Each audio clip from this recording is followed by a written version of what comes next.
Hey everybody, welcome. Your saltwater guide, Captain Dave Hansen. We have a great guest today. We're not even going to take him off screen. We're bringing him right in with me. We're down here in beautiful Cabo San Lucas with Jimmy Wheeler from Everglades Fish Co. Everglades Fish Co., right? Everglades Fishing Company. Yep. Yeah, EFC right there. EFC. Right there on his hat. Gang, I want to thank AFTCO though. Without AFTCO, we can't do this show. And AFTCO is making sure that we get to do these Saturday shows. So thank you, everybody over at AFTCO, Casey Shed, and the rest of the crew over there for making sure that your saltwater guide can do these Friday shows. And gang, I'm sorry we're late. We were going to go live at noon, but Jimmy had to go out here and see if there was any fish to catch in the waters off of Cabo San Lucas. Welcome to Cabo, Jimmy. Beautiful place. Thank you for inviting me over, and good for good reason. Yeah. Thanks for coming down here. I mean, this is a little bit of paradise, right? Absolute paradise. The weather's perfect. No humidity. And no bugs. No bugs. That's what we were talking about, right? When your wife was leaving to go downstairs. No bugs, gang. It's pretty incredible here in Cabo if you haven't been here yet. But we're talking, Jimmy, we're talking the Everglades. We're talking what I want to hear is your life. I want to hear how you got to where you are today, because what I watch you doing down there is pretty exciting. I don't watch a lot of content, but I watch yours because you got some pretty cool stuff going on down there. And how did you get there and what's going on? And your store and their fishing and all the cool things you get to do. So why don't we go right all the way back to the very beginning? Because what we try to talk about on the show is how important it is to take kids fishing. 100%. And you are into that big time. Yeah. And somebody took you fishing. Yeah. You Granddad, dad, stepdad, everybody. So I grew up in Everglades City, chasing snook on the riverbanks. And then, that led into driving the four-wheeler to lakes to chase bass. And do you remember the first fish you caught, though, when you were little? Yeah, bass. A bass? Yeah, bass and snook. I caught numerous big snook, but yeah, I don't really remember. And how old were you, do you think? Snook-wise, probably 7 or 8. 7 or 8. The first time you caught a fish in the water? Yeah. 7? Yeah. Okay, so you started late. Yeah, real late. I was running the boat before then, but they wouldn't let me hold the rod until after. Yeah. They didn't mess around. They wanted to eat. Yeah, okay, they're like, give us the rod, kid. We to most our game fish, we commercial fish or net fished and that sort of thing in the Everglades National Park, banned net fishing. So what, like gill nets? Yeah. So, I was actually on the last run season. We call it run season for the run of the mullet. The last day they had legal net in the park. Yeah. And you were there. Yeah. Okay. How long ago was that? Probably 35 years ago. Oh wow. No, I'm 40. 30 years ago. 30 okay. years ago, yeah. Don't date yourself. Yeah, not that bad. And then when you were a kid, your net fishing, I want to get into that gill net thing and the mullet run, because I never knew nothing about the mullet run until I came to Fort Lauderdale, and everyone's going, you got to go to you got to go over there to the west side. Dude, yeah. So see this mullet run. They would, well, back then we had good water coming south from Okeechobee, and there was a plentiful amount of mullet. So that's been going on for decades. There's salt houses that they would trade fish back and forth from Fort Myers to Key West. It was like little outside hubs. And then as time went on, more population, less people out on the outer islands, and they designated a national park so people couldn't live out there, that sort of thing. And 41 got built in. Actually, my great grandfather helped run the walking dredge that built 41, or built the road of 41. And then when the road met up with the cut through from Fort Myers, there's a Tamiami trail from Fort Myers to Miami. When it got the halfway point, that was where they met. He finished his job and fell into Everglades City and started this thing called the Ivy House. It was like a little like a bed and breakfast, and the rest is history. Yeah, granddad ran fish houses, that sort of thing, and it's always been in the. So when they were gill netting down there, what were they catch? Snook? No, all everything, whatever. Mullet. Gill net the mullet and eat the mullet. Mullet. And they ate them. Mullet. I've had more smoked and fried mullet, than most. Really? Yeah. I've never even thought you would eat. Now it's bait. Now it's bait. Now Right. it's bait. There's a bunch of us still cast net mullet yearly. And take them home and eat them? Yeah, smoke them. Really? Smoke mullet dip, yeah. It's a junk. No, I had no idea. I would have never known. I didn't even know that was there. I didn't net fish as like I was actually net fish. I got to ride along, you know what I mean? Right. But see what was going on. That's what gets us hooked. Yeah, and then it was blue crabbing with Dad after a while. The blue crabbing thing, is that where they got the trout, like a trout line and the bait on there, and it comes up on the thing and the kid nets? No, buoy. I've seen that. Buoy. Where they net them. We reel blue crab, like drop crab traps, just like stone crab or any other. Okay. Crab. All right. So like what they do in the Chesapeake Bay with the cages. Same thing, but yeah. All right. And I see a lot of your stuff. You got lobster. You got everything going on down there. I see you with lobsters. I see you with all kinds of stuff. We're in the hub. I like to tell everybody we're away from everything, but right next to everything. Everything. Yeah, we're Everglades City. You're hour and 15 from Miami International. You can fly anywhere in the world, and you're also an hour from 15 from anybody. The population of our town is only 420, 430 now, and you can see some clear stars, and you can be in the Fort Jefferson and drive Tortugas in 140 miles. You can be in Key West at 92 on the dot. It's a pretty magical place. Kelly and girl and I, we talk about it on our show a lot. We loved when we went down there. It was like going to the zoo. Oh, it's 100%. Being down there is like everything's like you've never seen it before unless you've been to the zoo. Yes, I like to say it's like it's Florida's Alaska, like just our 10,000 islands, that big chunk of land where you can get 30 miles from anybody, no phone service, not see a bunch of people coming out of every 5 people on every pass or mangrove corner. If I see 4 or 5 boats, it's way too many boats for me for the day. Yeah. Can you imagine that in Southern California, gang? No, that's not. We can't imagine that. And then when Kelly and I were down there, the airboat thing was very interesting to us. That whole airboat thing. Do you do that too? Do you I did. I did when I was a kid. Okay. Yeah. Dad still has one. That was a way of life. That's kind of how I was raised. Was on a swamp buggy, an airboat, or little commercial skiff.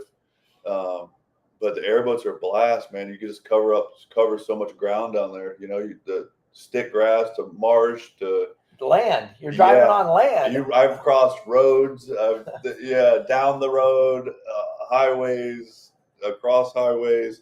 My dad was a lot of an outlaw and a little bit of a fisherman. I know all about that. My dad was the same way, bringing me up in the whole thing.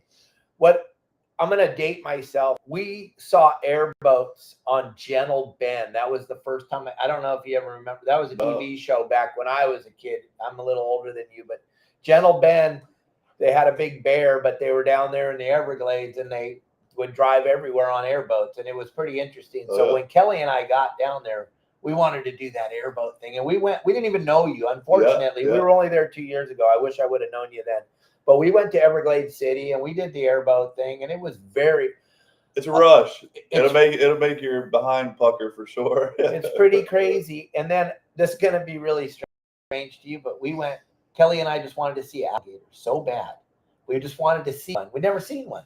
And then the next thing you know, it's like, okay, about a minute and a half into it, we're like, okay, that's enough alligators. We've seen so many alligators. They're like lizards. I tell everybody, you're not scared. I'm like, I'm more scared of the sharks you don't see coming. I'll swim with gators all day. Really? We grew up in rock pits, swimming in rock pits and stuff like that. We would always shoot them and dive them. Like it was just a normal thing. It was part of we grew up catching gators. That what we did for fun instead of go to the mall. It was go gator hunting or catching. What a bitchin' way to grow up, though, huh? We had the life. I tell everybody in any interview or anything, like my age, my era, and where I was the last doing wild stuff. Like at 12, 13, 14 years old, all weekend, be gone in the woods, not see a person. Like it'd be a little group of 3, 4, 5 of us. Be gone, take the John boats out on the islands. We were either on the 4-wheelers or on the little John boats, knee boarding or getting the hell away in the woods. And that's just the way it was. And our parents were raised in that same area, so they grew up doing the same thing. So Dad would give me a box of shells in the morning. On certain mornings, I'd go shoot birds, bring them back. He'd cook them, or in the evenings, if we'd seen deer, and he would send the boys. Fantastic way to grow up. It was it's crazy how much it's changed. I'll just say that. But we say that, but then we can also, I don't know, I just saw the Everglades from my point of view. It still looks like that if you're a kid down there and someone gave you free, you could still get lost pretty easy. You get lost pretty quick, but it's taken a drastic turn just in the last, I would say 40 years, 45 years since they've started diverting the water east and west of Okeechobee. We're getting a lot larger influx tidal of, we're getting it. I mean, I want to say it's 8 to 12 miles in some of the longest parts from end of shoreline to where freshwater starts. And back in the day, it was all marshland, all marsh and sawgrass. But when they started diverting the water, the sheet flow, the lack of sheet flow flowing south, let more salinity and mangrove pods go farther in. So they're just coming in and covering grassland. And it's killing it out. A lot of people want to say save the mangroves. You know, this is the life. This is a great habitat. It does make a lot of sense on a coastal area because you have tide flux to keep that bottom clean, that in and out of the tides. But when you don't have that strong of tides and they're moving farther and farther in prairie lands with their seedlings, it's literally making canopies over the sawgrass and killing out our filter system. And I think that's a big reason why Florida Bay is going to trash, is because we don't have that natural feed. And that's why the inshore fishing is on a natural outgoing tide. I'll only fish the back. I mean, I'll fish anytime, but if I really want to fish, I'm only fishing the back on an outgoing tide because it's the most natural flow. And then on the outside, I'll fish the incoming tide. Yeah. So you don't have the influx. So you don't have that grass. That grass has got to be the habitat for those fish to lay their eggs in and spawn and all that. It's the filtration. Okay. It's more of the filtering that the sawgrass does than the life. Clean. Yes. Okay. Yeah, and the little microorganisms that like the mullet eat, or the sand brim, and then you have the big tarpon and snook that are eating the mullet and the sand brim. And it's just the way of life. And we're seeing a lot of it move a little bit farther upshore and farther to the north. And that's why they're having a lack of mangroves, because they're getting more of an outflush of water that's not supposed to naturally be there. They're pushing the fresh water to the sides instead of down into the they're pushing east and west. This is very interesting. We're all learning a lot now, gang. It's very interesting, and it's my biggest talking point lately. Is that, so there's a couple people that are really big into saving all these mangroves in their certain areas. I get it. They're 100% right. In their area, they're getting blown out of the coast. It's a coastal tree, right? It's supposed to be on our coast. It helps cheers up the coast. It's a nice habitat for catching snook, reds, and that sort of thing. I love it. Yeah. But on the other hand, in our area, it's actually like a choking, like every little finger creek or anything is just getting congested with all these mangroves. Some of the spots I've fished as a kid, run kneeboard or john boats up, we can't even get to anymore. It's all overgrown mangroves? It's completely covered in. And like a straw or anything, if you put so much stuff in these drains, there's no water going out. So it's it's really a time. So it's a pretty good population of people that are confused about this mangrove thing. Yeah, it's a sore subject, right, for a lot of people, because a lot of people, and they're fixing the Everglades equation, the mangrove isn't in there. Well, how much tonnage they put out per acre is insane. And when you cover the bay floors, there's no natural growth there. They're getting covered up by mangrove leaves and deposits. They're pushing out gases, which on a shoreline, when you have an influx and outflux of natural tides, because the leaves are all leaving. 100%. So that's why after hurricanes and stuff like that, we have a better fishery. Okay. Yeah. Because it floods that place with fresh water. Clears that sediment. But unfortunately, like you'll see in some of my videos, my store gets covered with mud. The whole town gets covered with nice, slick, hard, dense, slippery mud. And it's all, All from the mangrove. The Okeechobee water, why did The they divert it to the sides then? What's Population. They needed the water? Yeah. Oh, a lot of it's they say Big Sugar, but it's just development in general. Really, it's just South Florida development. I'm not going to put one finger to either of them. There's bad and good and all. You know. Right, but you're there. I'm That's the seeing difference between us and you. Is you're there. You've been there since you were a little Yes. kid, so you got your grandfather and your dad, and you got history to look back on it. I tell you mental notes, right, and pictures of because that's who I want certain my situations. information from. I want my information not from from some people out there. scientist in Washington. Nope, that's our biggest problem in It doesn't California. work. Stay the hell out of my head. Don't tell me what's going on in my house until you're here paying my bills. And I want to know what you know about what's going on at your house. And so forget about, and gang, if you're watching us on Facebook, do us a favor, go over and watch us on YouTube. Way better. Better for me, better for Jimmy, better for everybody. Go watch us on YouTube, subscribe, hit the like button and the notification button so you can see when we go live. There's my buddy Elliot just jumped in here. He's going to throw up some cool stuff now. Jimmy is going to be right here. He made that beautiful banner for you with your daughter. Yeah. There he is. There's play around. Elliot. Dude, don't play around. Here he is. He's in the game, bro. But yeah, man. So Everglades is a river of grass. Okay. And it's speaking of the sawgrass and the life that flows through it. The river grass is a sheet flow of fresh water moving south from Okeechobee. And if you just look at timestamps on Google Earth, you can see the decrease of greening and the narrowing down of it. So you got a nice big heavy vein like farther over to the East Coast, following the outside of Miami south. It's pretty decent. It pitches out at bottom end of Flamingo.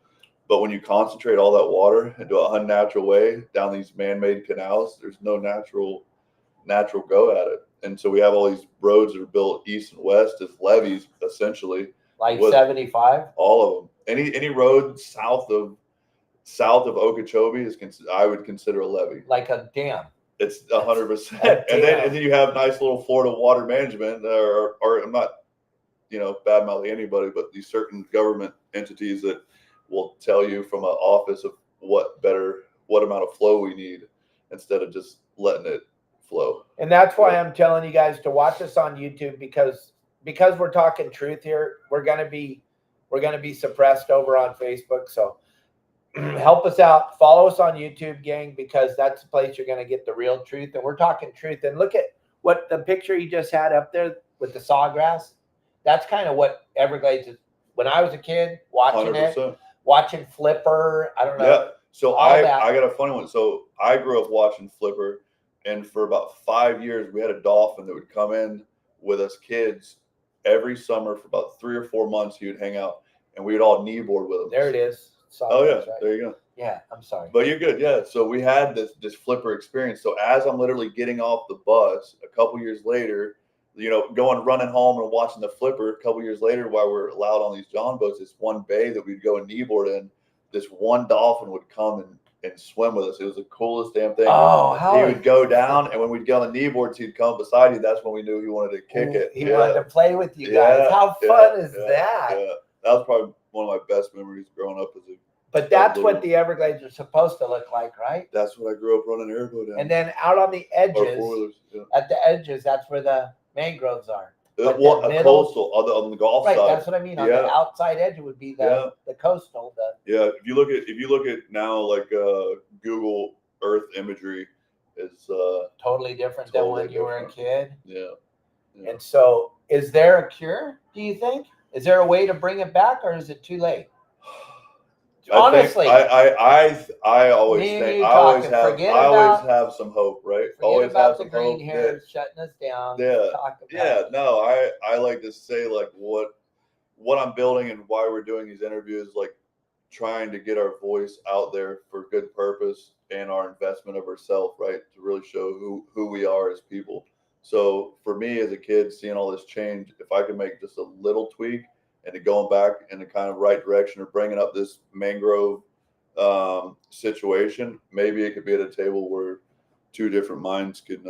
So if we're looking at the map here, so real quick, just stop for a minute, Elliot. We're looking at the lighter stuff in the middle. So the dark is all your rich in water. So if you look at your main veins from in Okeechobee, it'll kind of narrow down. But from Okeechobee, you have so much running east and west. There's just not the amount. See that heavy vein right there? That's your basically bottleneck. So they funneled everything from that east or west coast over to that side, and then everything west coast down. And then this where he's got the picture now. It's all that's one of my mangroves fish. now. I fished that area. Oh, that yeah. Where the That looks streams are like coming in together? that's Shark River Bluff, Lossman just to the north side. You got Highlands, Lossman. Yeah, that's my stomping grounds right there. That's home. Yeah. And what are we catching? Snook. Okay, Snooks. Yeah, snooks. Downtown. That's what I want. That's the deal. You go to Everglades, snook and tarpon. Man, there's some real hard hitters that do the thing right. And what kind of snook are they? Black snook? No, regular common. Just common snook. Yeah. Okay. Yeah. And there's a size limit. Yeah, 28, 33. Oh, that's a slot. Yeah. 28, 33. Period. End of Yeah. story. Yeah. So what do you do with them big giant ones? Let them go. Yeah. Ow! Yeah. You're a saltwater guide. I'm not known for letting them go, so that's going to be tough. I laugh a lot. I want to be the guy that does the how to flay a tarpon video on my. Yeah, you want to get eggs. Yeah. On my face. Oh, who's that? Oh, that's one of the soldiers. We just did a take a soldier tournament. We pre-fished. I had him and a couple of his buddies go down and dive some of the wrecks that I was going to fish the following day. Oh, so he speared those? Yeah. Oh, yeah, nice. Yeah. Sweet. Bunch of cobia, or a couple cobia, and a couple permit, and a bunch of snapper. We had a tournament with snapper and gags we can catch, and there was a couple shallow water wrecks that had a good little number of gags on. But do you got peacocks? Yeah, we're getting loaded with peacocks. Our largemouth is going south, and our peacock's going up. And that's an invasive species. Somebody brought them in. Kind of like a mangrove. Yeah. Right. Because when I was snakeheads, all of it. When I was in Lauderdale, the guy on the dock, he was telling me, "Hey, you want to go fishing? We got dolphin fish, and we got marlin, we got sailfish." And I was like, I could catch all that here in Cabo. And a lot more. What do you have that we don't have? And he goes, "Have you ever caught a peacock?" And I was like, "No, I've like never a been bird. to the We're going Amazon. bird hunting. No, I've never been to the Amazon. That's where I thought the peacocks lived. And you guys have a phenomenal Miami's like the second in the world to peacock charters. It's incredible. Yeah. I was blown away by the volume of peacock bass. And it's insane. If you have any idea how to fish, oh my gosh. Yeah. The guy match the hat. He was pretty blown away. I said, "Well, I just want bait. Yeah. I want to give me shiners. Give me shiners." We went through the net, caught tilapia. Oh, even better. Oh, even better. Lord have mercy. Yeah. And he got me. We went through the net. He got me 25 baits. And I looked in the bug. I said, "This is for that ain't chumming. gonna work." This is for chumming. I go, "What are you talking?" I go, he goes, "That'll be fine." And I go, "No, well, can we throw the net one more time, please?" I want my wells full. Yeah. And then we had to go back bait fishing like in an hour. Yeah. It was like, "Wow, you blew through that bait fast." I go, "Yeah, but I caught 20 fish." You take some of the big cichlid. I heard for snooker, not a bad. Oh, really? Choice. Those things look like pretty hardy too. They would live. Yeah. When you're chucking them out. When you're fishing in the way back summer, high freshwater, better go that route than try to take some pilchards that live in salt water. Right, and try to fish them there. Not The a good snook deal. sees that thing in there, and Well, he they're thinks dead. that's like They'll a die in candy your well. bar. They'll die in your well if it's too fresh. But those cichlids, they're living in there like an Oscar, 100%, or a Jack Dempsey. Big brim. I've heard as a kid. I mean, I know it's illegal. I've heard. Yeah. I understand. Yeah. And you know what illegal is, right? Getting caught. Sick bird. Oh yeah. I like that. Steve Lasley taught me that one when I was a kid. This is your story, throwing up stuff about your store. We haven't even talked about that yet. That's kind of how we got started. Mangrove socks. Look at that. Yeah. Check that out. Those would go good, perfect with my Your Saltwater Guide thong underwear, huh, Elliot? Hey. Perfect. A pair of those with my thong underwear that we sell. That would be. I could use it as a model. And I saw new video you have up about your boots. You got a boot sale going on. Yeah, we just got done. We got hit by the second hurricane in 10 days, so I've seen everybody was kind of flooded out, and my store was shut down for 2 or 3 days, getting ready, or just my store was very slow for a couple of days, just Yeah, saying nobody was in town. Nobody was fishing, and so I went to the web, and everybody treated me really nice, and everybody got a good pair of boots for half price. But, yeah, you got some videos on your Instagram about the hurricanes. Let's talk about that for a few minutes, because I live in a land of hurricanes. You live in a land of hurricanes. It's super important to keep an eye on that weather coming. I know that it's coming. Most people don't. Just be prepared. Most of my audience is from Southern California, so the whole worry, we get a little north wind, but to be worrying about hurricanes this time of year is kind of a big deal. Be ready for them. You got to be ready. Be ready. In Everglades, we're at ground level. I mean,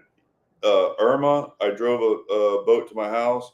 Ian, I drove a boat and hung out in my houseboat for 6 weeks, and I rode the storm out. I rode it out in the storm, in the houseboat. How scary was that? It's pretty intense. Yeah. Was your family with you? No, just me and one of my buddies. Yeah, he rode with me. Family up north. Yeah. Okay. And we sat on a houseboat outside my store for all night.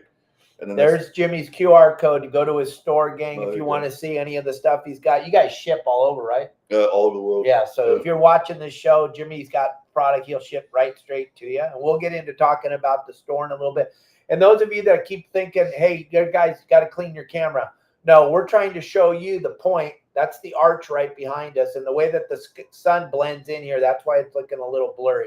But now, you guys, the screen's not blurry, but we're looking at all the cool stuff you have at your store. And Elliot's throwing stuff up there about the store. But I want to talk more about the hurricane for a few minutes, just because you did so many cool videos how you were getting ready to get ready, because you got hit twice. I got hit twice in right at around 10 days. Yeah. Hard. The first one, the storm was wanting to say 400 miles away at 2 o'clock in the morning was when we had our highest water. When it was hitting the armpit of Florida, 400 miles away in Everglades City, we had our highest storm surge. That's how much it affected, literally from the bottom of Florida all the way up to the top side. It was insane. All the way to Pensacola. All the way, yeah. So then the second was tailing around. This last one, Milton, came through and was coming in really hot and was supposed to be like the one right out of due west and just send us a wave. So I took a couple days and siliconed every crack and crevice. And you videoed it, so you let us see what was going on, which was I need to document it more, because what I did really helped out a lot. Unfortunately, concrete weeps. So I sealed everything around, and when I was in the store during the hurricane, the whole concrete slab, like every 5 feet, was just bubbling and seeping through. Really? So because it's porous. It's porous. Okay. So I put pumps in. So now I have pumps. So anything that comes in will go out. Very interesting. Yeah. It's good to. And they're getting worse and worse. I mean, it's just the fact of the matter. We are a place that's changing. We were once froze over a couple thousand years ago. Now we're in another form. So I'm not that guy to say there's no global warming or no nothing. Stuff's changing. It's just the way it's just the world changed. I mean, a big tree dies, another one will grow. It will fall. And things are changing. But when you divert water, like Okeechobee, that's a different effect. That's a different man-made effect. Yeah, you can't blame that on global warming. You can put a finger on it immediately and say, the water used to come from Okeechobee down here. Now it goes that way. It doesn't go this way. Yeah. And a lot of people need to understand that, though. As you talk about water quality, it's a big deal. It's a big, huge deal. It is the deal, because it's the hospitals, it's the resorts, it's the golfers, it's the fishermen, it's the wives wanting to see the pretty beach. When we get the red tides, there's nobody on that beach from Tampa's south, then that's where it skates. It comes right out of the inlets up that in that area and skirts on down. From Fort Myers, it really spits out some bad bleeds. They got a big river system that funnels good. They direct the water. And they got that giant chemical plant there in. It's a joke. I'm not going to say that. I did a whole podcast 4 years ago when they choked that bay and killed everything and all the manatees and all the dolphins. And I got banned for that one too. So we got to be super careful. But that's why I'm telling you, follow us on YouTube and follow us on X, gang, because on that one social media platform that I was so viral on for so long, now they've understood that I talk truth, and so I'm just People like being truth. honest. Boy, People, yeah. they're It suppressing saves them. money. It saves Yeah, money. don't- Yeah. Don't tell the truth. But this whole Everglades thing, man, when I went down there and saw it, Jimmy, and you blew my mind when I said the whole place looks alive to me. And you're like, no, it's not dying. anymore. It's And I dying. was like, what do you mean? And then the sawgrass thing started to make sense to me because when we went on the airboat, there's not a lot of places left to go play on the sawgrass like they did on Gentle Bend because we're driving through mangroves the whole time. And then all of a sudden, you get on that sawgrass and that airboat just goes and slides forever and ever, and it's so fun. It's cool, and you're like, that's what it's supposed to be. And you're not realize you're just on rock. All of Florida is just cap rock. It's like our golf. Like we get a foot a mile drop out of Everglades for like when we want to do offshore fishing, we run 60 miles. We're about 65, 70 foot. Yes. So the Everglades is very much so like that as well. And in effect, one of the negative sides of building these roads and the way they do that don't flush out naturally is when we get these hurricanes and the water comes in so hard, it backs up on those roads, and that's where we get our height. It's like pouring a glass of water on an empty table. It'll just spread out. But when you dam it, the water will rise. And it's just another, I say it's the easy look on how jacked we screwed up, or how much we screwed up the Everglades is on those natural breathing of nature. So 75 was a horrible hit. I mean, it's fun for me and Kelly to drive along and look at the alligators. I'm not trying to be that guy, but at least if you're building a dam, put a bunch of culverts. They're doing a good job over on Bigasuki, on the Seminole side, of some raised roads. But it's where I showed you on the map where it's already bottlenecked. They'd have been flooded out if they didn't do that. Right. So that they didn't put them in there to help save the Everglades. We need some more breathing, natural breathing, and. So if you put if they went in and put a bunch of culverts in 75, that would help. 75 and 41, those initial 41. Yeah, 41's the big one for our hometown of Everglades because it is at the bottom of Florida and it is the most direct impacted by like a south wind or a south storm, I should say. And gang, we got comments coming in by the boatloads, but I'm just trying to stay here with Jimmy and not look at the comments so much. But I see comments coming in on Facebook. Gang, we're going to try our very hardest to stay, Bo, everybody that's on Facebook. If you guys could go back over and go on to YouTube and use YouTube. I loved Facebook for a very long time, but man, when you start suppressing people and don't allow us to talk anymore, I can't prop up your company anymore. I'm sorry. This is America. We got to have freedom of speech. We're going to slowly move your Saltwater Guide platform to X because that's the only place we're all going to ever be allowed to talk. I don't care who you believe in or what you think, the Easter Bunny or Kamala Harris, whatever you believe in. I don't care. That doesn't matter, but you got to let me talk. Facts. Got to let me talk. And you got to let Jimmy talk. And he's talking truth here right now. So go. Let's not give Facebook any more love. Let's just not. I'm sorry. Excellent. I guess got to be honest, bro. Yeah, I'm on every platform. Don't get me wrong. I have hundreds of thousands of followers on every single platform. But I need you guys to go to YouTube and follow us on YouTube because we're not getting suppressed over there. And when we hit the notification button, you'll be notified that we go live. Hit the notification button and hit the subscribe and the like button, gang. It'll help us out tremendously to get the word out to you. Because I just tell, and that's number one thing for me. They're trying to shut down fishing in California. Like they're on a mission for us to not fish in California. They don't want you fishing and hunting, period. On the planet. Go to Publix, get your meal, stay at your little house, watch through your phone, and don't experience anything. And so I'm opposite. I'm saying drop your phone and go out and do something. Go outside. Yeah. What I tell everybody is they hate me because I got a suntan.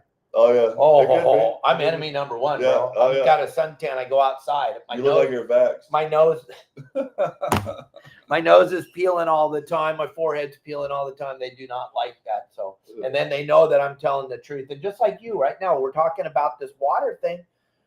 For me, I don't want to not be able to take my granddaughter down there and see the sawgrass. Well, I know for a fact that the scientists that are working on that problem are not, the mangrove is not in that equation.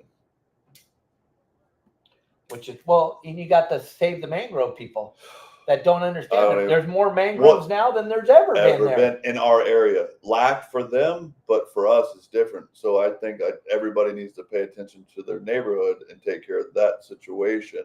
And leave me alone. Leave me the hell out of it, because I'm not liking what's going on. Yeah. No, neither one of us are. I don't like what they started doing. drying up the. I mean, me personally, I'm a little conspiratorial, like to throw it out there on the wing a little bit, but they've been trying to dry up the Everglades for the last probably 100 years. There's a bunch of oil, which is there. And back in the 80s, some big oil companies came in and literally drilled and tapped. I mean, there's taps all over the Everglades. So I don't know if they're using that to their benefit or what, but I know there's a bunch of resources there, and they don't want people on our land. Like, I've literally, the camps I grew up going to were burnt, and we were pushed off our land. Like, no more camp in the middle of nowhere, because it's government land, federal land, and you're not allowed on it. So I don't want to go too far on that side. No, it's okay. That's what we need to talk about. That's what we're here for. Because there's more fences. Going to the Everglades, there's more fences. It looks like Jurassic Park in a way. Like, they have these like big, high, like prison fences, and this road in the middle of nowhere, and it's like, what the hell is going on? And it's really sad when they put these like overpasses, big long stretches of fence to keep the wildlife out. But then when the wildlife gets on the inside of the fence and you're watching it run into the fence trying to get away from cars, it's sad. And as a kid, I would literally run down the road on the side of the roads on four-wheeler. No, we didn't have fence then. So we would just ride. We would ride. Probably about 20 years ago, got really bad with the high fence. And 35 years ago is when I seen, like, when I remember like last going to certain places in the woods in the national park, because they didn't want us on them. Really? Yeah. Well, this is thousands and thousands of acres, not just a little portion. This is, hey, there's nobody around you guys for 60 miles, but we have these federal agents that are coming down and telling me that I'm not allowed to run somewhere I've been your whole life, generations, since your grandpa did. Generations, but they're from middle of nowhere, come down to do a job to reinforce these unjust laws.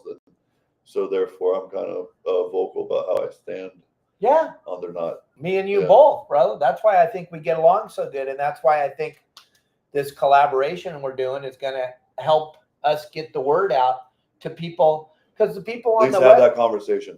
People in California don't understand what you guys are going through, and then people in Florida don't understand what we're going through. We've lost a third of our coastline. We're not allowed to fish anymore. Some of the most beautiful places on the planet Earth. Wow. You can't fish there anymore. And now what they're doing is they're going, which they promised us they would never. My father, he was a badass. He was involved politically for trying to save fishing for us for a long time. And I remember him telling me, well, yeah, David, they want to close Laguna, but that'll never happen in my lifetime. And they got it 15 years before he passed away. And I used to razz him and go, Dad, you're still alive. Yeah. And we can't fish Laguna. Yeah. We can't fish big section of Catalina Island, which is owned by the Wrigley Chewing Gum Company. They should have never been allowed to close that. That's not even owned by the state of California. That's not even owned by the feds. That's owned by a private entity, the Wrigley Chewing Gum Company, but they got it. But then they tried to get San Clemente Island. People don't understand this. And the Navy said, get the hell out of here. You can't touch this island, folks. Go bye-bye. And they had to tuck tail and leave. And now they're revisiting and they want to get it. Same with Dana Point. The headlands at Dana Point, a lot of you don't know that are watching. The U.S. Navy SEAL team uses the headlands for training purposes. You don't know they're there. It's all stealthy, but that's why they couldn't get the headlands at Dana Point. You don't know the SEALs are there. They're there and they're using it because they got to traverse that cliff coming right out of the ocean, and it's a big deal. But they want more now. They're coming back. They said they just wanted a third. and that was going to be good. Now they're coming back, and I don't they've know. got all these people trying to take more of our stuff. Hey, more they spend, more they could take. Yeah. It's pretty sad. They don't go backwards. So as a kid, I remember like blue crabbing with my dad, and I always felt weird about how we would interact with the game orange or whatever. And he'd be like, "Why are you messing with me? He's just trying to make a living." And I always would try to like cipher as a kid of like why this predicament is happening. Now growing up as an adult, trying to run a business and live in the Everglades or just live that life, and it's frustrating from someone from, just say Iowa, to come down on a federal job and with their vest on and their work boots, and to tell me I'm not allowed to do something I grew up doing that created them a reason to come down. Right. It's a weird world we're living in today, and the only thing guys like you and I can do is try to help educate the people to understand what is really going on, because we're on the front line. 100%. They don't want outdoorsmen. They want the outdoorsman to go on a high fence hunt, to think that's a outdoor experience, and that's get your fish in a plastic container at a farm fish that farm in a corporate plastic owns container. It's a sad way of life, man. I mean, I think that's why we have so many illnesses in this world, or especially America. It's 100% our food. If we'd go more wild caught whole foods with the animal fats and the nutrition that's out there in the wild, it's horrible. I mean, just for I'll go back on the Everglades a little bit. Just on our deer population, in another 5 years, we will not have a hunt in the Everglades because of the panther. We brought in mountain lion, bred them with the Florida panther. Now we have all these panther designated areas, protection points. They're breeding just like cats breed. Literally, I've seen them in 4-packs on game camera working certain areas. In when was it? 4 years ago, they did a deer count flyover. They do a flyover grid deer count. We're down 80% on deer because of I wouldn't say the python is the biggest deal. I would say it's the panther. The panther, all the way from middle of the state down, is killing everything. Goats. They have to, cows, to stay alive. But our deer is even more so. It's they're just cleaning our deer population. It's sad. Yeah. And that's a animal that was reintroduced. That's not a Florida panther. I'm not saying no. That's the government breeding a species that's more aggressive. Yeah. Just like I had Cliff Gray on the podcast 2 weeks ago. I don't know if you know Cliff, but he's the guy he's the elk man. He takes Joe Rogan elk hunt. I met him because he was on the Rogan show, and then he was nice enough. He's been on my podcast 3 times. I've been on his twice. And he talks about the wolf. When they reintroduced the wolf, now these elk, here's a mama elk bed down with their babies. They've never seen a dog that eats them. And now all of a sudden these dogs are just wiping them out. Yeah. Same thing with these poor deer in Florida. Yeah. They didn't have when you were a kid, they didn't have anything eating them. Well, we didn't have, except us. Yeah, well, we didn't have the government telling us when it was too high of water or too low water to run. Well, they're controlling the water flow. Like, it's a real sad, interesting situation. It's a sad thing. And gang, most of you are sitting there with your jaw hanging right now, because I am. I never thought about the panther, but I got it crystal clear. I've seen more panther in the last 10 years than I have in my whole life. Like, intense amount. But when you were a kid, I didn't see panther. As a kid, it was like the holy cow, Bigfoot moment. You know what I mean? Of seeing a panther. And I remember that one time when I was 10 and that I seen the panther when I was coming home from the grocery store with my mom. You know what I mean? Like, you remember that? Now it's like, oh yeah, I seen another one. There was another one up here. But they're not real panthers. They're crossbred. That's why they don't have the fear of man. I'd like to string them up in front of the government building and have them tested. And Cliff Gray just posted a video. Show me the DNA and show me they're not. Yeah. Cliff Gray just posted a video that Colorado outlawed lion hunting.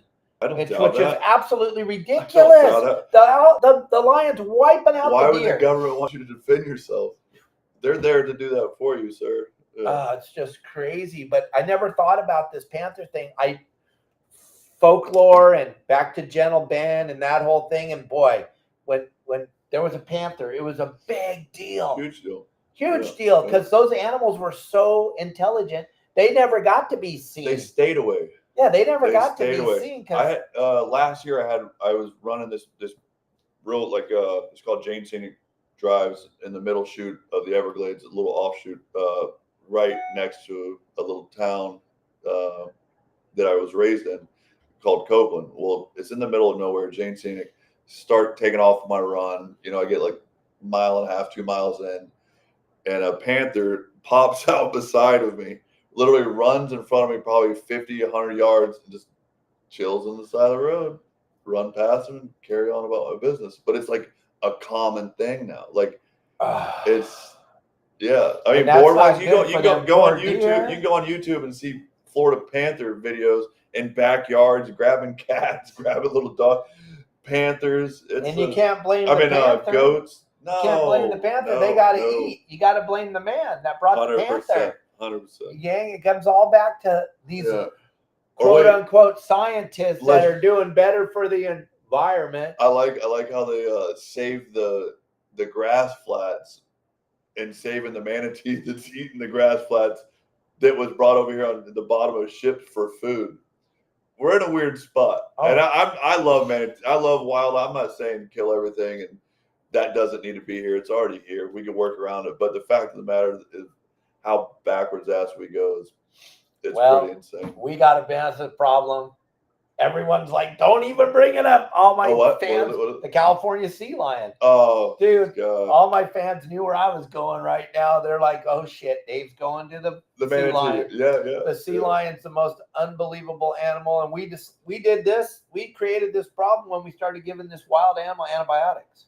What? Back in the late 80s, early 90s. Why would you do so? Well, they used to die of a disease that was set up by Mother Nature called lungworm. Let them go. And so when they would die from the lungworm, they would wash up on the beach, having a hard time breathing, coughing, spitting up. It looked good, bad. It would look bad for the people watching. Oh, yeah. So they started scooping them up and figuring out what was wrong with them. And then they started vaccinating a wild animal.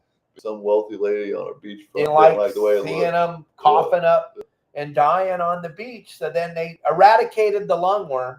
So therefore, now you have no die-off of that species, overwhelming the California coastline. And people go, well, they were here first. Not 4 million of them. Y'all have a multiple of welfare problems in that place. Yeah. No comment. Yeah, a lot of comments. But yeah, you guys got the same stuff going on in Florida, baby. Everyone points to California. Look at those Californians. We got it too, guys. We got it too. Florida's got it going on. We're just saying a little quieter. And then I heard they want to start taking your forest. Oh, they're taking. They want to take the forest. There's more national, federal land. A lot of your guys, though, a lot of your Florida guys were reaching out to me because they were watching the podcast talking about the MLPs that we got going on in California. They're all, Dave, can you help us? We got to get the word out. They're coming for our national parks in Florida, which the national parks in Florida are absolutely incredibly most beautiful parks I've ever seen in my life. And now they want to grab them, and then what are they going to do with them? Farm them out and make them little Mickey Mouses everywhere you go. Yeah, it's pretty bizarre, right? It doesn't make any sense. No, you're gonna have a walkway about a 1/4 mile. That's gonna be your view of the Everglades, and you're gonna go back on your road with high fence where you can't see anything in the canal that's next to the road, going to where you're supposed to go see your stuff. That normally you can see more stuff on the way, but now you can't see them because your canals are closed in by mangroves, and you got high fence where you can't pull off on the side to actually see something. But this is some real stuff going on here, gang. I love everybody. I'm watching you all. Gang, there's no little blue F's anymore. It's all red. It's so cool. Thank you all for understanding what we're talking about, gang.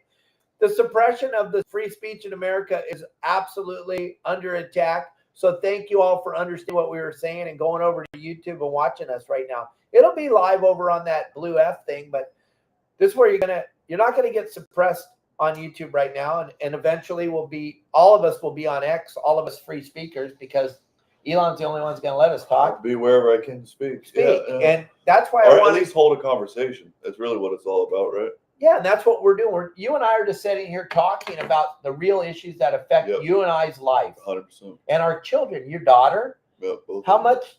Do you have 2 children? Yeah, I got a 3 and a 7. Okay, because I know the 7. The 7, that's my little mini me. Yes, The 3's a little too fiery to get out there on film. Yeah. Okay. All right. She's a little much. But we want to be able to show them what we got to do, right?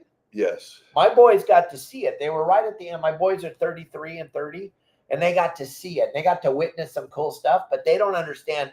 Still, right now, we can talk, and they go, Dad, how come we can't fish in Laguna anymore? It's sad. How come we can't go to Laguna Beach, California? I believe I foresee it already happening, that we will have to check in at a national headquarters or at a federal agency before we leave anywhere in the Glades, I would say in the next 20 years. If I want to go, I will put money on it right now in 20 years that I'll have to go to the national park headquarters to put my boat in, to check in, tell them who I am, who's going to the national park, and then leave from there. And then we'll only be limited to the amount of people to the area.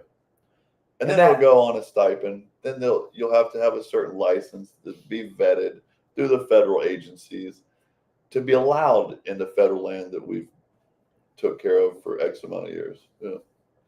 But then if they look back to your grandfather and your dad, and no, that's those the are the people that my great grandfather, they wouldn't have had it. That land. They wouldn't have had it like we would. They would have been the bums in the real convicts would have been burned out. They would burn them out. They didn't tolerate this like we do nowadays. We're in look at the hormone doctors. They're getting super wealthy, and it's because of our food. Yes. It all starts back at our food. So they jack up our food. We go get it off the farms. We become little fairies that don't want to hunt and fish and can't provide for our family if anything was to happen. And that's just the way they like it. And you can say that word because there's no little F's up there anymore. They're all red. So sorry about that. No, that's okay. It's all right. I'm so sick of it. I am done worrying about the suppression. I can't deal with it anymore. I'm sorry. It's just, it is what it is. You can hate me all you want, green hairs. I'm just being honest. We are so far, like in California, and it sounds like the same thing in Florida. We're hanging on by like a piece of we're not even a piece of fishing string anymore. It's a piece of dental floss. Or less. And yeah, and it's so gnarly. And you and I, we got this big voice. People are watching what we're talking about. So it's important for us to get this word out. And I am so happy I got to come here and talk to you because I didn't get that mangrove sawgrass. It looks like life. If anybody comes there, you think, wow, this place is thriving. Look at all the green leaves. But then you look where the airboats aren't running. So those canals that you ran, I go before the airboats are there running before in the morning and after when they leave, because it's better fishing on them canals where the airboats run back and forth because it brushes the bottom than just one bay over to where they have no running airboats. That big a difference. But what I saw looking over the side was just this much stacked mangrove leaves. Oh yeah, this much bubbly good stuff. Yeah. Oh yeah, it's like oozing. Yeah. Well, what it does is compact and it breaks down and just releases the gas. But is that gas no bueno for the pescados? No, man. No. Where I'm fishing the mangroves up in Adolfo Lopez Mateos, clear water. But it's tide. Yeah. That tide's taking those leaves. Clear water. There's no leaves. It's clear water. There's no leaves laying on the bottom. Babe. You put a couple of the leaves in a glass of water and it died. That's why our water is so tannic. It's from the tannic acid of the leaves. And the water's orange. It's you can go back 60 years. I have a really good captain buddy of mine, great guy, loves history. And his granddad, his dad took a picture. His dad and him took a picture. And him and his son took a picture, all in the same place in Chokoloskee, little island 3 miles south. It's basically the farthest southwest in Florida that you can possibly go, right? Took a picture in the same exact spot. And from his granddad to his dad, all prairie, hard oak, little oak hammocks and sawgrass, what you see in the background. His dad... or his dad to him, a little bush. His son to him, all mangroves. Oh, wow. In 60 years. You know what I mean? Like, I guess 50 years of that much a change. As me as a kid, there was one little bush on 41. I mean, no, you guys probably don't know what 41 is, but Everglades to Naples is about 50 minutes ride. And I would take that commute back and forth from Everglades to Naples. And as a kid, we would count gators on the way. Now you could barely even see the canal that runs along the side because of how many mangroves are growing in there and just clogging it up. The easiest way is just like it's a clog. Like you put so many toothpicks in a cup, the water won't come out, or in the straw, it won't come out. Right. And that's what we have is feeder creeks, very small sloughs that come out to the Cypress and through these different areas that are literally getting clogged because that's the avenue that the tides come in. And if you're not understanding what he's saying, just go with your Google Maps and go and look at Okeechobee, then look at 75 and then 41. So there's really no way for that water that needs to be there to get there. No. This is, for me, Jimmy, this is probably one of my very most favorite interviews ever, because I think Florida is so spectacular that I saw it from the outside. And now I'm seeing it from the inside, and now it scares the hell out of me. Yeah. Scares the hell out of me. I look at it as a Brazilian pepper. It's the same. So it's protected. You have to go get a permit to trim on your property. Like now there's certain properties in Everglades City that you can't even build on because people let them go for a couple of years and there's mangroves growing on them now. Like, and they want to save the mangrove. Yes. Oh my God. And with this discussion hasn't been up for, I don't know, X amount of years, but yeah, we need to do something with at least being able to trim some canals where we could, get to where we need to go, or start working on eradicating what is intrusive to our natural filtration, which is the sawgrass. Like if we can at least have a limit, maybe like a coastal limit, like maybe me and a couple good guys can have a conversation on where this natural tree should be. Yeah. Let's go back a little bit in history and see this coastal tree that's now 12 miles inland, and taken over. Yeah. But it's not even the tree, it's all the leaves. The leaves fall off. I mean, the leaves, it's like fall in the year round. And they're always falling off, and then they're hitting that water, and there's no movement now. There's no flow, so there's nothing to move the leaves around. We got hurricanes. And like you said, after the hurricane, that's when the fishing's the best. It's better. So now it's better than it's been for a while. Obviously, after that much water comes through, everything has to settle a little bit. But yeah, it blows all the schmegma off the bottom a little bit. Yeah. So because we've been eating up a lot of time talking about this problem, but let's talk about your business for a little bit. So you have this fishing company, but you also take people fishing. Yeah. So this is how we got all started. So we've all done a little bit of everything in our careers or lives, but I've always fished. So this last little stint, we did business, and I dissolved my salary and really just go full bore charter fishing. So like about 7, 8 years ago, I dissolved my salary. Really put my passion or my focus into my passion, and that was being outdoors or in fishing, being on the water. There's a travel, there's escape, there's a lot of things to me, a lot of childhood memories, you know what I mean? My comfort zones. I was never an inside person, always give me the wild, because that's kind of how I was raised. So I started a charter business, got really, really busy. And as you know, sometimes you have clients on your boat that aren't as grateful as you would be. And we had a nice snook on the side of the boat, and I go to take a picture, and it was a self-bailing boat that I was running at the time, and I had a cracked boot, and my foot got wet, and I had a little bell go off at that time, and it's like bing, really loud, make a boot. And I've always wore Royals, like the old commercial Royals, hard, bad for your back, slippery, or horrible for your back. Yeah. So I get home from the charter, started Googling manufacturing, in 2 weeks was a show in Vegas where all these representatives. The shoe company. Yes. The shoe show. Yes. I used to set that up. Magic. So yeah. magic. Yeah. So that was in 2 weeks. So I go home to my lady and she's like, what the hell are you talking about? You want to manufacture boots? I'm like, my whole life I wore boots. They've always been crap. I said, and now I had a crack. My foot got wet with his charter because I was like on a 20-something day run. Like it was just go time, you know, it was everyday charter.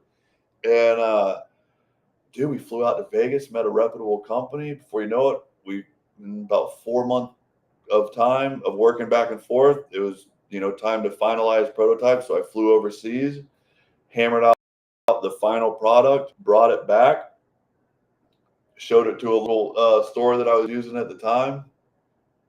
I was super excited, really super excited about this new prototype to bring into town and to my, you know, the little bait and tackle I was using. And I showed the people, I'm like, hey, what do you think about selling this product here, you know? And she didn't like it. She thought I was just trying to get more charters or more traffic to my website for charters. And I basically told her that's not what I was doing. She didn't see my picture, you know? And I go to this gas station that I own now. I was talking to the owner and telling him the situation. And he's like, why don't you just buy this place? Boom. So I needed a retail spot. So I seen the opportunities in my small town of what it really needed from traveling, from my other experiences. And I was like, man, if there was this all-in-one, like a mini Bass Pro, like with a gas station, I got a bait tackle. Actually, Dana, y'all have a similar thing with the sandwich shop and stuff. So now I have a gas station, mom and pop kitchen, where my mom waits tables, my aunt does the register. And yeah, so the boots led me into socks, shorts, shirts, hats. I mean, the whole gamut. And yeah, this coming year, or in about a month and a half, we're launching our second round of new boot. And 2 more months, we're launching our foul weather gear. Phenomenal way to put it together. I started listening to motivational speakers and teaching my little girl to flex and say I could do anything. And I realized I wasn't doing what I was telling her. And I said, I need to get uncomfortable and start doing anything. So I started putting the hammer down. Yeah, and that's how Everglades Fish Co. came to be, right? Because you got your foot wet. Just got foot wet, yeah. Not a bad deal, yeah. Made you think. So hey, I got to show you something real quick here, because without this company, we can't do this show, gang. And I have to give all to AFTCO, because AFTCO has done so much for your saltwater guide and all of my. And I don't mean to cut you off on this, but what a hell of an inspiration. The guys over at AFTCO, one of the only guys in the industry to give me time of day to speak to me at ICAST when I first started, to hear my story and for him to tell me his about his mom and dad with SeaWorld. Yeah, Milt Shed. Great dude. I got a great dude. And truthfully, if you're watching, you're a true inspiration and a company.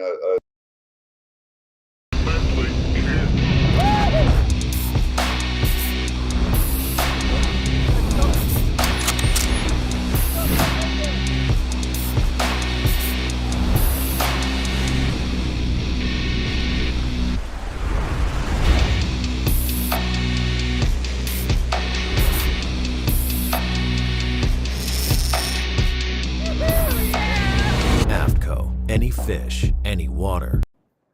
So, gang, I got to thank AFTCO, and I didn't tell Jimmy to say anything like that, but Bill Shed, Casey Shed, Milton Shed. If you haven't heard the story, we have a whole interview on our website at yoursaltwaterguide.com with Bill Shed, where he talks about how his father Milton started SeaWorld, how it was an idea. Milton used to come down here, Jimmy, before there was anything, back when it was just the cannery down here in Cabo, and he used to see all the cool fish, and he used to bring them back up on the boat and want to have somewhere to keep them. And that's how SeaWorld started. But AFTCO is family owned by the Shed family, and they give back a tremendous amount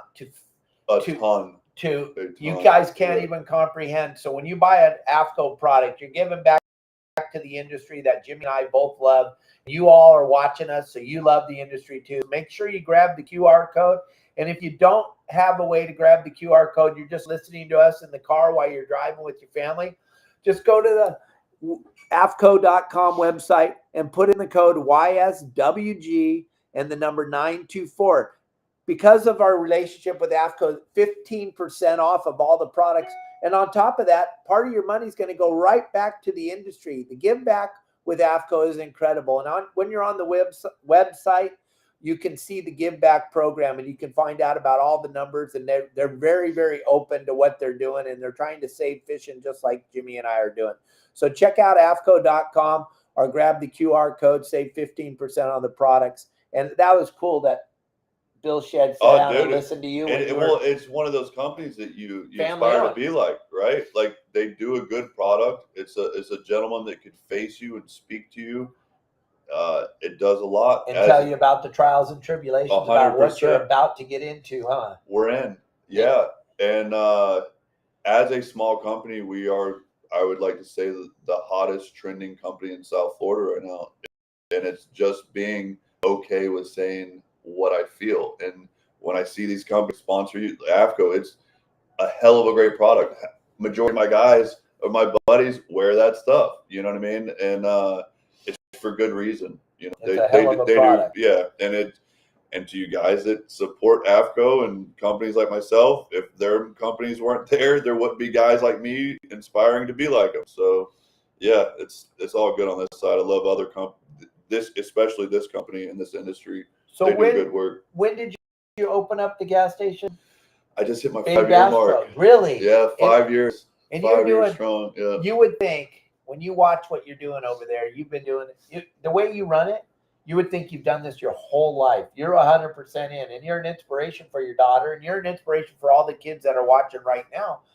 Guys, if you follow what's going on with Jimmy and his Instagram page, you're going to be blown away. You're going to go, this guy's been doing this forever. No, it's been a hell of a ride. I just put the hammer down. Yeah, and we're finally up on plane. Now it's time to get it trimmed out and running right. And then here came 2 hurricanes. Wham, wham. How are you going to make it through that, Nothing Jimmy? but a thing. Yeah, and you did. Take it on the chin. And it's another day. Be grateful you have an opportunity to work on something, and be grateful that you can feel something.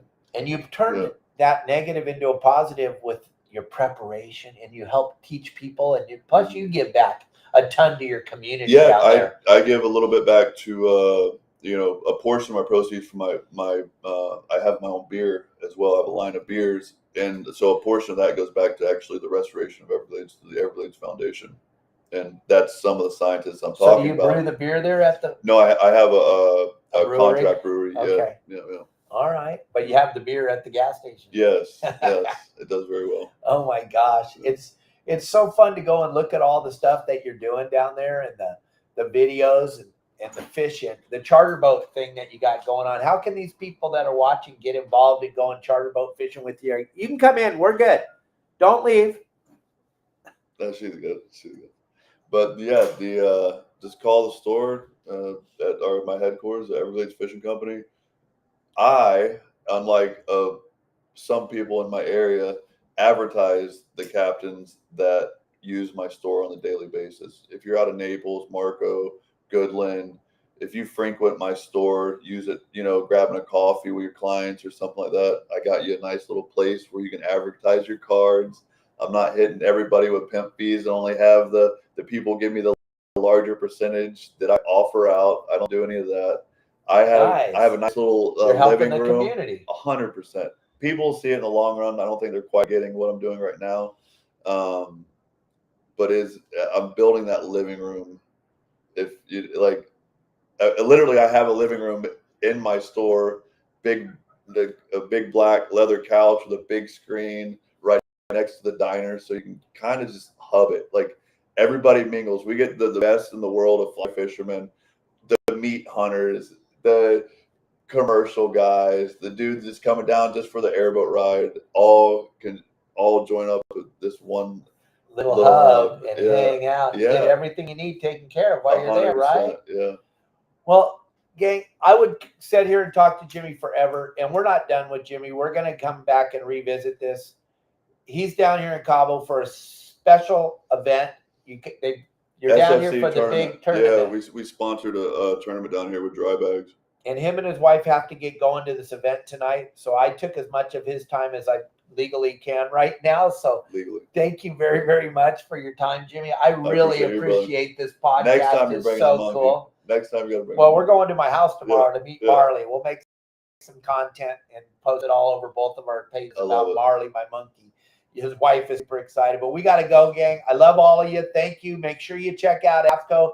Go check out Everglades Fish Co. It's a phenomenal place. You guys will have a great time on his Instagram page. Are you YouTube too? We put some of our reels up on. Okay. Yeah. But just check out his Instagram page. That's how you're going to find him, and then you can go follow him around everywhere. Yeah. And thank you so much for watching today. What a great show this was. Great audience, everybody. Thank you all very much. Stop following us on Facebook. I'm over it. It's all YouTube now and X. We're on Facebook Live every day, but